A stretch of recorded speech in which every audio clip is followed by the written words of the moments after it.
কয়েকদিন আগে আমরা প্রি-টেস্ট পরীক্ষা দিলাম। প্রি-টেস্ট পরীক্ষার রেজাল্ট হাতে পেয়েছি, কিন্তু রেজাল্ট প্রকাশের পর কেউ যদি খারাপ রেজাল্ট করে থাকি বা ফেল করে থাকি, তেমন একটা ইফেক্ট আমার উপর পড়ে নাই। কারণ কি, যদি ইফেক্টই পড়তো সেরকম রেসপন্স কিন্তু শিক্ষার্থীদের কাছ থেকে আমরা পেতাম যে ভাইয়া আমাকে এখন সামনের এই কয়দিনে কঠোর পরিশ্রম করতে হবে, আমি কি করব কি পড়বো এগুলো দ্রুত বলে দেন, সময় তো নাই। এই ধরনের কোনো রেসপন্স আমরা আপাতত পাচ্ছি না।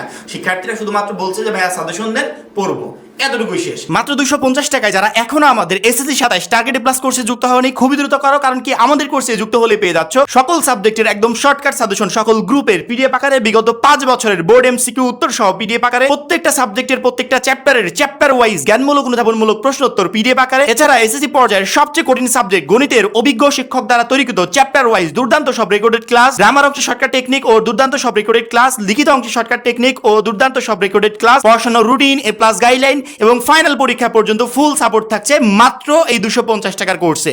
আমাদের কোর্সে যুক্ত হতে স্ক্রিনে দেওয়া নাম্বারে 250 টাকা কোর্স ফি পাঠিয়ে এই নম্বরে হোয়াটসঅ্যাপে আমাকে জানাবে কোর্স ফি পাঠিয়েছি, সাথে সাথে তোমাকে গ্রুপে যুক্ত করে নিব। তখন থেকে শুরু হবে তোমার এই প্লাস প্রস্তুতি। কিন্তু যে শিক্ষার্থীটা সামনে দেখতে পাচ্ছে যে তার সামনে সময় আছে মাত্র 2 মাস, এই 2 মাসে তাকে টেস্ট পরীক্ষার জন্য নিজেকে রেডি করতে হবে। প্রি টেস্টের চিন্তা তো বাদ, প্রি-টেস্ট পরীক্ষায় একটা শিক্ষার্থী ফেল করেও সে পুনরায় টেস্ট পরীক্ষা দিতে পারছে।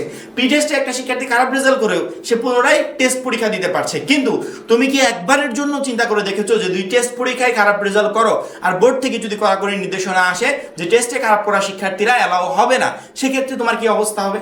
সেক্ষেত্রে তুমি বোর্ড পরীক্ষায় কিভাবে অংশগ্রহণ করবে? এটা কি একবার চিন্তা করে দেখেছো? শিক্ষা বোর্ড তো এরকম চিন্তা করতেই পারে যে আমরা শুধুমাত্র টেস্টে ফেল করা শিক্ষার্থীদের পড়াশোনা করার সুযোগ দিয়ে পাশের হারটা এত নিম্নমানের কেন করব? শিক্ষা বোর্ড এমন চিন্তা করতেই পারে। শিক্ষা বোর্ড চিন্তা করতে পারে যে আমরা শুধুমাত্র তাদেরকে সুযোগ দেবো যারা টেস্ট পরীক্ষায় পাশ করে আসবে, তাহলে আমাদের পাশের হারটা অনেক বেশি হবে। এমন তো করতেই পারে। যদি এমন নিয়ম করে ফেলে তখন তোমার কি অবস্থা হবে? একটু চিন্তা করে দেখেছো? প্রি-টেস্ট পরীক্ষা দিলাম, প্রি-টেস্ট পরীক্ষার রেজাল্ট খারাপ করলাম, অনেকে এ প্লাস পায় নাই, অনেকে ভালো একটা জিপিএ পায় নাই, অনেকে পাস নাম্বারটা উঠাতে পারেনি। এই টোটাল শিক্ষার্থীদের মাথায় কি একবারের জন্য এই চিন্তাটা এসেছে যে প্রি-টেস্টে তো মন মতো রেজাল্ট হয় নাই, তাহলে আমি যে প্রি-টেস্টে ভালো রেজাল্ট করলাম না, এখন এতটা পরিশ্রম করব যে পরিশ্রম আমি 1.5 বছরও করিনি, আমাকে যে কোনো মূল্যে টেস্টে ভালো রেজাল্ট করতে হবে। এইরকম চিন্তা যদি কারো মাথায় থেকে থাকে, তাহলে বলবো এই ভিডিওর নিচে সেই শিক্ষার্থীরা বলো যে ভাই আমি এরকম একটা প্ল্যানিং নিয়ে মাঠে নেমেছি যে সামনে 2 মাসের ভিতর আমি আমার টোটাল সিলেবাস কমপ্লিট করব। সেই প্ল্যানিংটা আমার রেডি, আমি শুধুমাত্র সেটা কমপ্লিট করার জন্য জাস্ট সামনে আগাচ্ছি। তাহলে বলবো যে অবশ্যই তুমি টেস্ট পরীক্ষায় ভালো রেজাল্ট করতে পারবে। কারণ কি, এই জেদটা, এই ভয়টা, এই আত্মবিশ্বাসটা যদি কারো মাঝে না আসে, সে কখনো টেস্ট পরীক্ষায় ভালো রেজাল্ট করতে পারবে না। টেস্ট পরীক্ষায় ফেল করলে বোর্ড পরীক্ষায় অ্যালাউ করতে দিবে কিনা, টেস্ট পরীক্ষায় ফেল করলে বোর্ড পরীক্ষায় অ্যালাউ করবে কিনা, এটা মূলত টেস্ট পরীক্ষাটা যখন আরম্ভ হবে 28শে অক্টোবর, এই 28শে অক্টোবরের কয়েকদিন আগে আমরা জানতে পারবো। কারণ কি, টেস্ট পরীক্ষার কয়েকদিন আগে বোর্ড এই নির্দেশনাগুলো প্রকাশ করে। বোর্ড স্কুল কর্তৃপক্ষকে বলে দেয় যে আপনারা এই নিয়মে টেস্ট পরীক্ষাগুলো সম্পন্ন করবেন। স্কুল কর্তৃপক্ষ সেই নিয়মে টেস্ট পরীক্ষাগুলো সম্পন্ন করে। আচ্ছা, এই বছরে 26 সালের রেজাল্টে একটা স্কুল বাংলাদেশের ভিতর টপ র্যাঙ্কিং রেজাল্ট করেছে। সেই স্কুলটা কি তোমরা জানো? সেটা হচ্ছে নরসিংদীর একটা স্কুল। সেখানে 382 জন শিক্ষার্থী এই বছরে এসএসসি পরীক্ষা অংশগ্রহণ করেছে, 382 জনই এ প্লাস পেয়েছে। পরবর্তীতে সেটা রহস্য উদ্ঘাটন করতে গিয়ে এক অবাক করার রহস্য সামনে এসেছে। রহস্য কি জানো? সেই স্কুলের শিক্ষার্থী 382 জন ছিল না, সেই স্কুলের শিক্ষার্থী ছিল এরও কয়েক গুণ বেশি। এই টোটাল শিক্ষার্থীর ভিতর যে সমস্ত শিক্ষার্থীরা টেস্ট পরীক্ষায় এ প্লাস পেয়েছে, পাশের কথা কিন্তু বলছি না, টেস্ট পরীক্ষায় যারা এ প্লাস পেয়েছে, যে এ প্লাস পায় নাই ও বাপ, ও ফাইনাল পরীক্ষায় কোনোভাবে অ্যালাউ হয় নাই।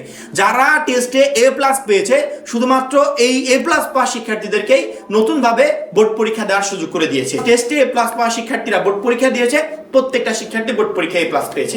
তাহলে যে সমস্ত শিক্ষার্থীরা টেস্ট পরীক্ষায় পাস করতে পারলো না, এ প্লাস উঠাতে পারলো না, ভালো জিপিএ পেলো না, এই সমস্ত শিক্ষার্থীদের কি হবে? তাদের একটা বছর টোটালি নষ্ট।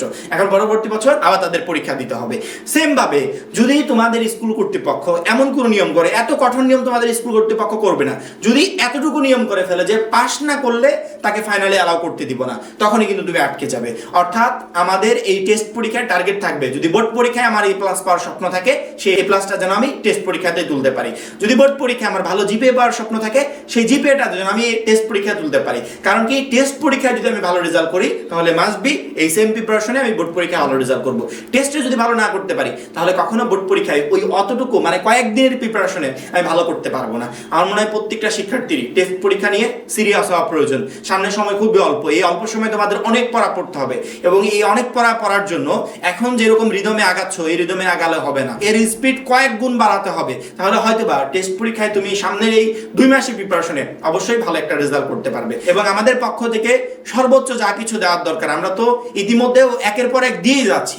আমরা মূলত এসএসসি 27 ব্যাচকে নিয়ে এখন রেগুলার কাজ করছি, প্রতিদিন 2টা করে কন্টেন্ট আপলোড দিচ্ছি, হয়তো বা কোনো একটা টপিকে ক্লাস নিচ্ছি, সাজেশন দিচ্ছি, এরকম করে গাইডলাইন ভিডিও দিচ্ছি। অর্থাৎ তোমাদের ব্যাচকে নিয়ে আমরা উঠে পড়ে লেগেছি, যাতে 26 সালে যেরকম রেজাল্ট হয়েছে 27 সালে শিক্ষার্থীদের সাথে এমনটা না হয়, তারা যেন খারাপ রেজাল্ট না করে, তোমরা যেন সর্বোচ্চ ভালো রেজাল্ট করো। তার জন্য আমাদের পক্ষ থেকে যত দূর পরিশ্রম করা দরকার আমরা ইনশাআল্লাহ করব। শুধুমাত্র আমাদের গাইডলাইনগুলো, আমাদের সাজেশনগুলো ফলো করে তোমাকে পরীক্ষার জন্য প্রিপারেশন নিতে হবে। আর যে সমস্ত শিক্ষার্থীরা এখনো আমাদের মাত্র 250 টাকার এসএসসি 27 টার্গেটে প্লাস কোর্সে যুক্ত হয় নাই, খুবই দ্রুত যুক্ত হয়ে যাবে, কারণ কি আমাদের একটা মাত্র কোর্স তোমাকে প্রত্যেকটা সাবজেক্টে A+ প্রিপারেশন নিতে প্রচন্ড পরিমাণে হেল্প করবে। সবাই ভালো থাকবে, সুস্থ থাকবে, আল্লাহ হাফেজ।